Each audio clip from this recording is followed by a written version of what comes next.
Psst. Psst. Hey you! Do you know what is a constitution is? Do you know its purpose? Here in the Philippines, we have a total of 6 constitutions, and in this video, we will talk about one of its constitutions, the 1973 Philippine Constitution. But what is a constitution?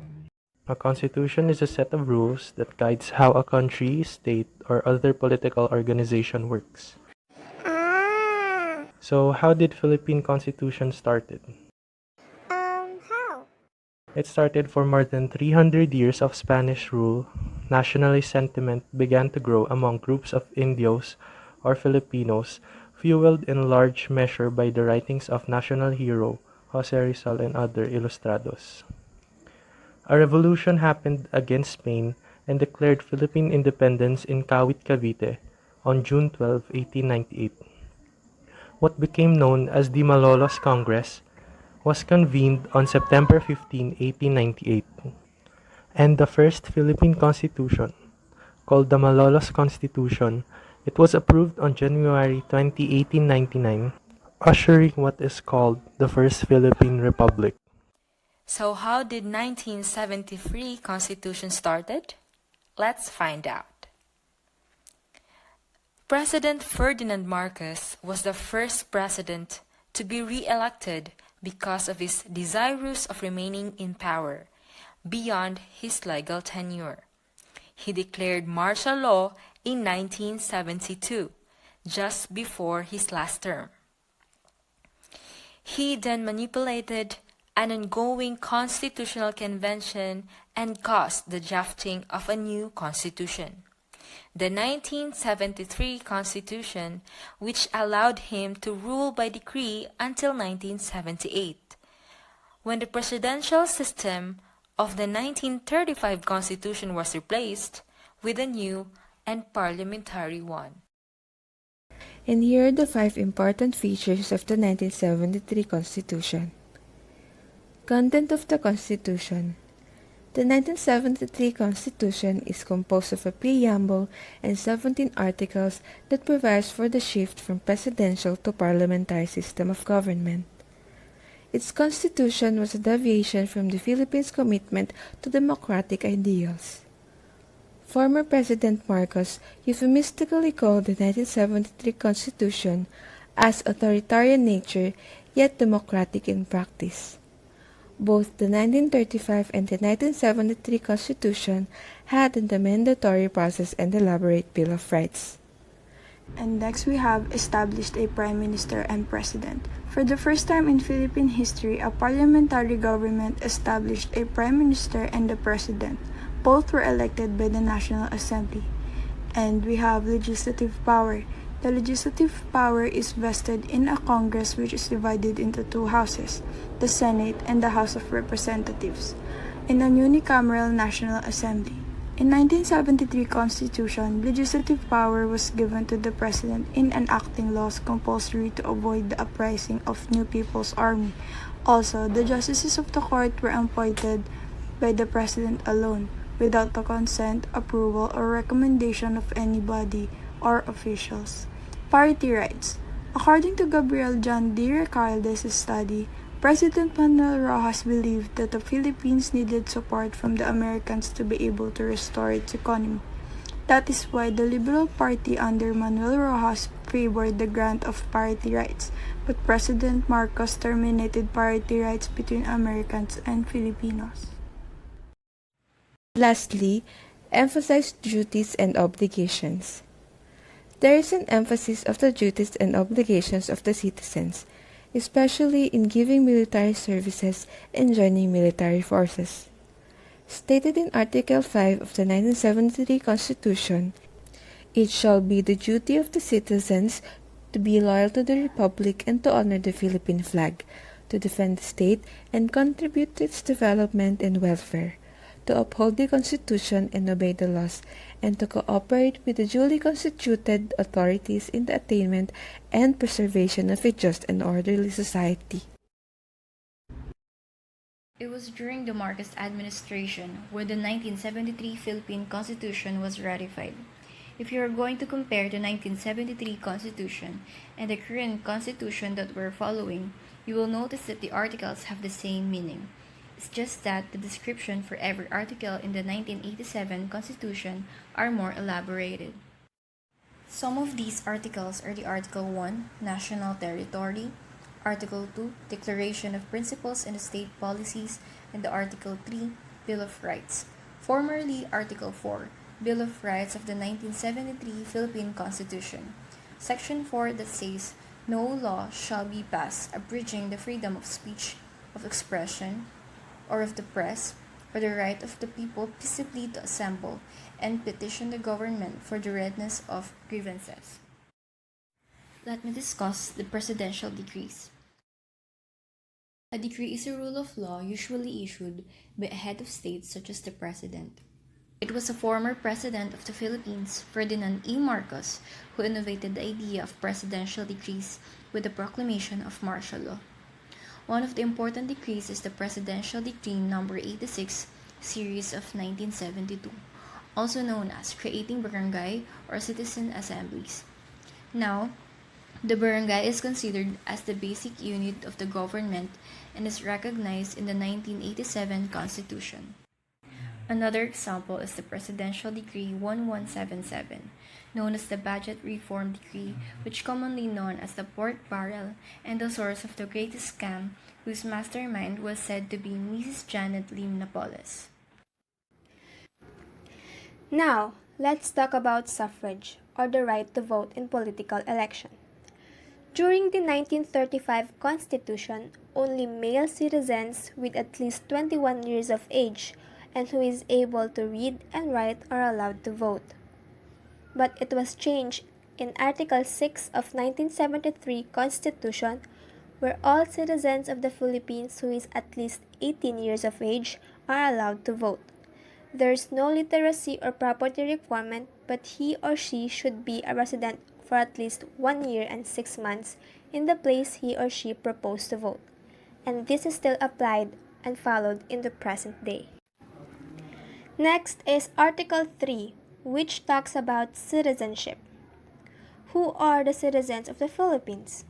Well, basically, if your parents are Filipino citizens, then you are a Filipino citizen. But what if you married an alien?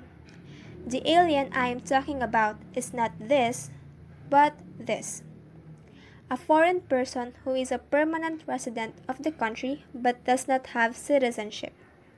If this happens, you are still a Filipino. It was clearly stated in the 1973 Constitution, Article 3, Section 2, that a female citizens of the Philippines who marry an alien shall retain her Philippine citizenship. Then it was developed in 1987 Constitution, Article 4, Section 4, that a citizen of the Philippines who marry an alien shall retain their citizenship. In short, this applies to all gender. Now, let's say you already married an alien. He is Chinese, and you have a daughter. So basically, your daughter is half Chinese and half Filipino. But what about her citizenship? According to Article 3, Section 1, those whose father or mother are citizens of the Philippines are considered Filipino citizen. So your daughter is a Filipino citizen, though you have to perform some paperwork to prove that your daughter is a Filipino. To sum up this story short, dual citizens are considered Filipino, as long as one of its parents are Filipino citizen, and this citizenship law is still followed in the present day. Strengths. First is the Constitution ensures the citizens of the Philippines is health, education, and security. Second, the Constitution let the records and books of account of each member to the public. Also because the Constitution allows us, the people of the Philippines, the right of the people to information on matters of public concern shall be recognized.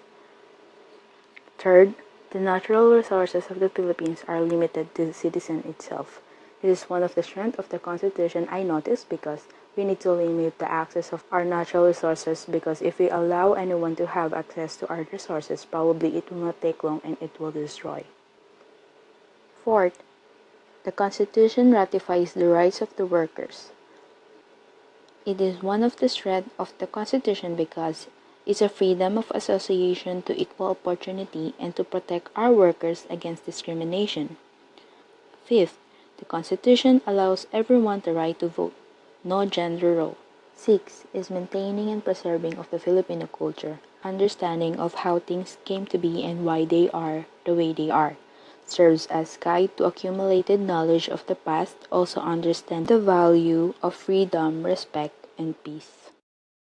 Along with the strengths, the 1973 Philippine Constitution also has its weaknesses. This constitution allowed Marcos to rule by decree until the year 1978 when the presidential system of the 1935 Constitution was replaced with a parliamentary one. Under this new system, Marcos held on to power and continued to govern by decree, suppressing democratic institutions and restricting civil freedoms. In 1981, martial law was officially lifted. But Marcos continued to rule by the expedient of being re-elected in a farce of an election to a new 6-year term. He continued to suppress dissent, and thousands of vocal objectors to his rule either mysteriously disappeared or were incarcerated. Having to hold on to power, corruption allowed Marcos and his wife Imelda to live extravagantly, causing resentment domestically and criticism internationally. The 1973 Constitution increased the numbers of the members of the Supreme Court. However, the justices of the court were appointed by the president alone without the consent, approval, or recommendation of any other body or officials. Writ large also during this period was the relationship between the court and the chief executive who, under Amendment No. 6 to the 1973 Constitution, had assumed legislative powers even while an elected legislative body continued to function. This 1973 Constitution had become the downfall of Marcos' administration as Filipinos unified to once again achieve democracy.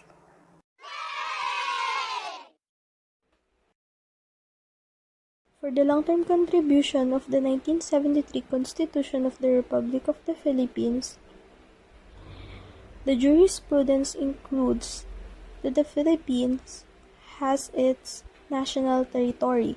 The national territory comprises the Philippine archipelago with all the islands and waters embraced therein and all the other territories belonging to the Philippines by historic right or legal title.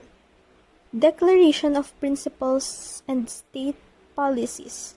The Philippines as a republican state. Sovereignty resides in the people and all governmental authority. Citizenship.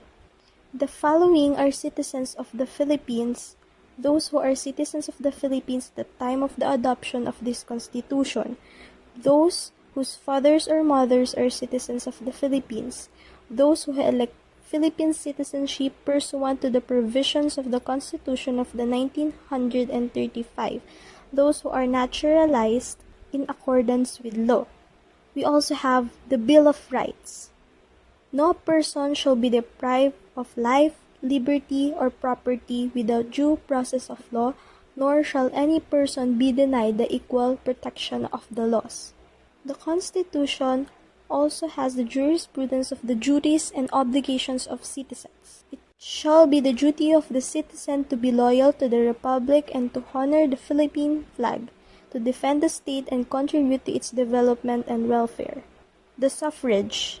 Suffrage shall be exercised by citizens of the Philippines, not otherwise disqualified by law, who are 18 years of age or over. The President.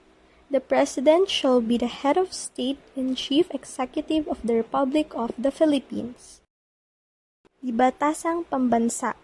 The legislative power shall be vested in a Batasang Pambansa. The Batasang Pambansa is composed of not more than 200 members unless otherwise provided by law shall include representatives elected from the different regions of the Philippines. The Prime Minister, the Cabinet, and the Executive Committee. There shall be a cabinet which shall be composed of ministers with or without portfolio appointed by the President.